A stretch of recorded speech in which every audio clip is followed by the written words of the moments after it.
અમદાવાદના સાબરમતી વિસ્તારમાં પાર્સલ મોકલીને બ્લાસ્ટ કરાવી હત્યા કરવાના પ્રયાસને લઈને મહત્વની અને ચોંકાવનારી વિગતો સામે આવી છે. આરોપી રૂપેણ સહિત અન્ય 2 આરોપીની ધરપકડ કરી છે, જેમની પૂછપરછમાં સામે આવ્યું છે કે મુખ્ય આરોપી રૂપેણને મેલ ઇગો નડતો હતો. મતલબ કે રૂપેણની પત્ની અવારનવાર તેને ટોકતી હતી કે જીવનમાં કંઈ નહીં કરી શકે, જેનું તેને લાગી આવ્યું હતું.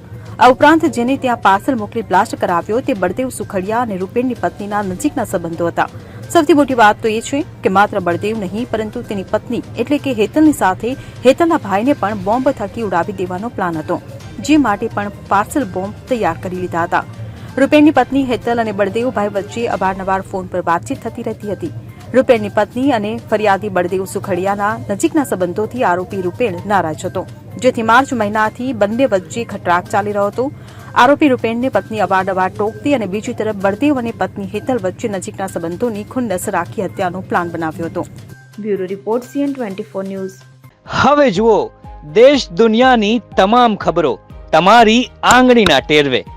ઉઠાવો મોબાઈલ અને Google Play Store પરથી ડાઉનલોડ કરો અમારી CN24 ન્યૂઝ મોબાઈલ એપ.